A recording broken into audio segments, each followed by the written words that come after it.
Everyone, so this is a Jamaican cherry tree, also known as a strawberry tree. The reason it's called a strawberry tree is because of this flower here.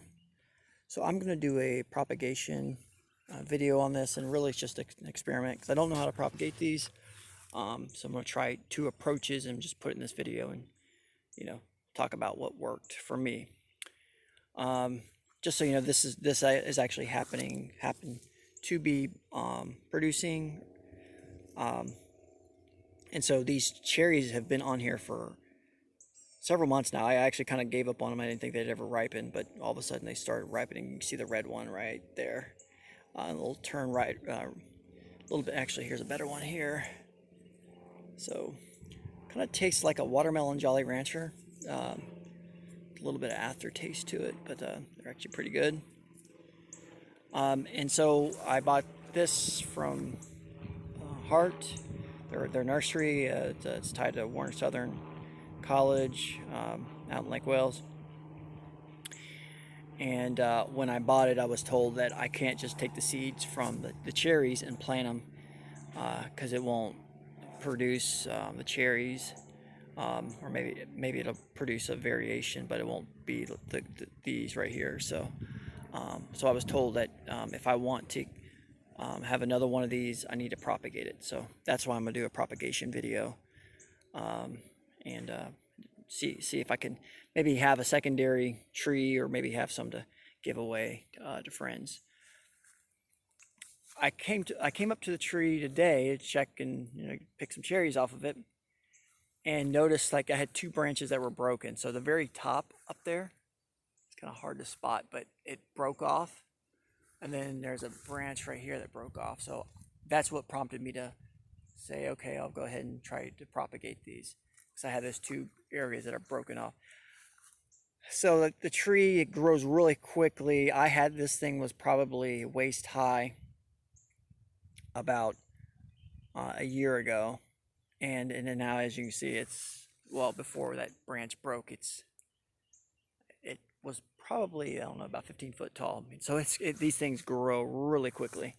And that's not even going into our rainy season. So we'll see what happens when we go into our summer rainy season and how quickly this thing will grow. So because it grows so quickly, I'm assuming it's more of a lighter wood, and so because it had cherries on here, I'm thinking what the reason those branches broke is because maybe I had a raccoon or a possum coming up here to see if they can't get some of these ripened cherries, and they climbed out on those branches and both of them broke. So I'm thinking that's what happened. But I'll go ahead and take those two branches and try to propagate those. So the first approach that I'm going to use for propagating is just putting them into this thick mulch here. So it's kind of my little experiment area. I got some mulch. I'm in Hillsborough County, and so I was able to get some mulch from the Falkenberg burn plant where they process yard waste. So I just pile it up.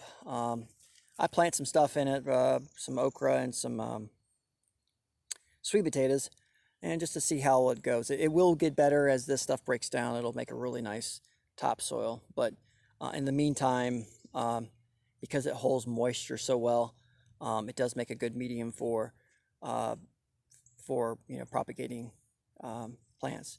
I had some success with starting a ficus tree in here. Well, it was actually more broken down. This is new material here. And then I also had success with starting a mulberry. Mulberry, also cassava and Mexican sunflower. So I started all those, so several different types of plants in here. So I'll get some of those cut up and get them in the ground here. Okay, so I'm gonna take these now. So what I did is I have different sizes because I don't know like if like this new wood will take, or the smaller wood. Just I got certain different thicknesses. And I can just show you real quick the moisture that's in here. So that's just nice and moist. So it'll have plenty of moisture, and we'll just see if that's good enough to get these things going. I'm just going to stick them on down there.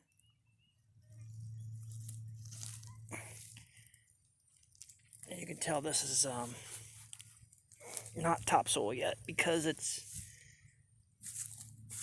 not broken up, so it's kind of hard to push stuff down in there. But yeah, so I'm going to do that with the rest of them. Okay, so now I'm going to go ahead and get the Jamaican cherry cuttings into a cup. I'm using the potting soil I happened to use was the Miracle Grow potting mix. So I'm gonna stick some cuttings into the cup here. I really don't have much potting soil left, so I might just do 1 or 2 cups and stuff them in there pretty good. I am gonna try rooting hormone. I think this is working, and the reason why is because other cuttings that I've started. So I just I got the tip of them, the very bottom of them covered, and so it seems like that's where I've seen the roots come out in the cuttings, even though I've got the cutting pushed well down into the soil. It's at the bottom, so maybe the rooting hormone has something to do with that, getting that to actually take. So the end product is going to be, the cuttings in there. I'm going to have a stake, a tall stake sticking out to hold the a bag up, and then tape around the bag. You want to seal it and keep the moisture in. So just, put some tape around there. And then I label it just to put the date so that, I know when I started this. And just kind of to educate myself on how long this should take. So with these cuttings here, actually some of them are good to go already. But I have some others, some of the smaller stuff. I'm going to cut the leaves off of them. And essentially they're going to go in, like these right here, just, with the vegetation pretty much cleaned off. For stuff like this, I'll probably take off most of the leaves and then maybe cut some of the leaves down in size. But for the most part, they're going to go in, very bare. The other thing that I'm going to do for the thick ones here, I'm going to take my box cutter and actually, let's see how I can do this. I'll just cut a line here, flip it over, maybe cut 3 of them, evenly spaced apart. And what that will do is it'll expose the green stuff underneath the bark. I forget what that's called. And that provides a better opportunity for root generation. Okay, so I'm going to get some cuttings in there. I'll see how many I can get in this one little cup here. There's not much left, so put a little bit of that in there.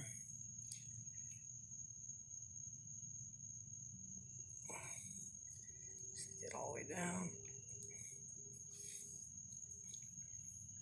As you can see, I'm trying different sizes. So I got so that thick wood one, and new growth here. So I'll just try a little bit of everything and just see what it takes and kind of learn from this.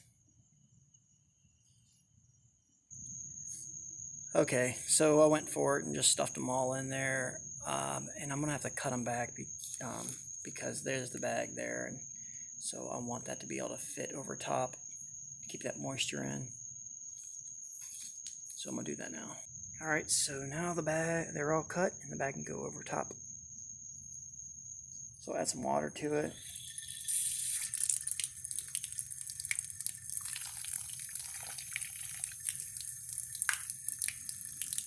Gotta be careful not to overdo it. Let's see here. I'm gonna just make sure that water percolated down. I think that should be good. I may throw a little bit more water in there just to be on the safe side. Now the water will condensate up to the top of the bag, and then will drip down the sides and squeeze through and drip out of the cup. So you may have to, over the period of time when you're waiting for these to take, you may have to add more water. I'm gonna add a little bit more here. It looks like it's just absorbing down in. There we go. So we're going to be ready to put the bag on now. Okay, so the bag is on, and you may not be able to see it, but I threw a date on there. Might be hard to, there we go. So 20 May. So we'll see how it goes. Okay, so I won't be starting a Jamaican Cherry in a cup anymore with a bag on it. That didn't work out too well. So showed you where the Jamaican Cherry failed when I put it in the cup with the bag over it to create that humidity. Um, but what worked for me is, and that approach probably does work. But the but here's one where I just stuck in that mulch. I counted 3, so it's not like a huge success rate, but when you got a lot of humidity, a lot of rain, and you got some nice wet mulch, just try to stick your cuttings out in the mulch. So there's another one there.